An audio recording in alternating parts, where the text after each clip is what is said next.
কথায় আছে যার কেউ নাই তার আল্লাহ আছে। এই কথাটা আমি একদম বেশি বিশ্বাস করি। আমার কেউ নাই তো কি হয়েছে, আমার আল্লাহ তো আছেন। বড় ইলিশ মাছ কিনতে পারি না তো কি হয়েছে, আলহামদুলিল্লাহ। এত বড় একটা কার্পু মাছ তো কিনা সামর্থ্য আল্লাহ তাআলা দিছে, এতেই কিন্তু অনেক খুশি আমরা। বাসায় আজকেও মেহমান আসবে, মেহমানের জন্য অন্য কিছুও রান্না করব, সাথে এই মাছটাও রান্না করব।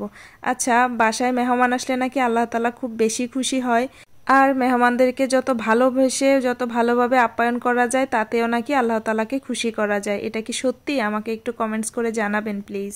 অনেক দূর থেকে আমার বাসায় আজকে মেহমান আসবে, সকাল থেকে তাদের জন্য অপেক্ষায় আছি। শহর থেকে মেহমান আসবে তো তাই ওনাদের জন্য আমি সবজি বেশি করে রান্না করব, কারণ শহরের মানুষরা মাছ মাংস খেতে তেমন একটা পছন্দ করে না, তাদের কাছে সবজিটাই বেশি ভালো লাগে। আগে আমি মাছ ভুনাটাই করে রাখি তাদের জন্য, তারপরে সবজি রান্না করব, অন্যান্য তরকারিও রান্না করব। টমেটো দিয়ে ঝাল ঝাল করে মাছটা একটু ভুনা করব। টমেটোরও যে দাম বাজারে, এক পোয়া টমেটো হয় মনে হয় ছোট সাইজের দুইটা, আর এই দুইটা টমেটোর দাম চলে আসে 50 টাকা। কি আর করার বলেন। শহর থেকে মেহমান আসলে তাদের জন্য আমি সবসময় চেষ্টা করি লাকড়ির চুলায় রান্না করার জন্য, কারণ লাকড়ির চুলায় রান্নার স্বাদ কিন্তু একদমই অন্যরকম।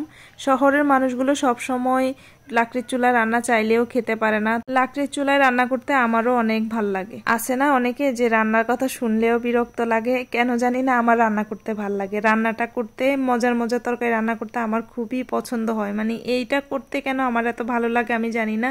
আমি সবসময় মেহমানদের জন্য স্পেশাল, মানে আমার যত হাতের মনের মাধুরী মিশিয়ে রান্না করতে ভাল লাগে। মেহমানরা খেয়ে যদি বলে যে রান্না তো অনেক ভালো হয়েছে, ওইটা অনেক বেশি খুশি লাগে, কেন জানি না। রান্না করতে গিয়ে অনেক মজার মজার রান্না করলাম, তারপরে যখন ওই রান্না করার সময় একটা ঘ্রাণ আছে না, ওইটা যদি নাকে এসে ঢুকে তখন পেটটা ভরে যায়। তো যেই রান্না করে সে আর এই মজার তরকারি বা মজার যাই রান্না করা হয় না কেন সেটা আর ভালোভাবে খেতে পারে না, কারণ রান্না করার সময় তার তৃপ্তিটা ভরে যায়।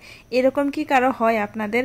যদিও ভাই আমি গরিব মানুষ, আমি তেমন কোনো স্পেশাল রান্না আপনাদেরকে দেখাইতে পারি না, অল্প স্বল্প আমি যা করি আর কি, আমার সামর্থ্যের মধ্যে যা আছে আমি তাই দেখানোর চেষ্টা করি।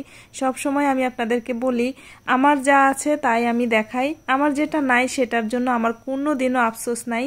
আলহামদুলিল্লাহ, এই অল্পটুকু নিয়ে ভালো থাকা আমার মনে হয় ভালো। আফসোস না করে যা আছে সেটা নিয়ে যদি শুকরিয়া করে ভালো থাকি তাহলে মন্দ কি বলেন? এটা তো আরো শান্তি না?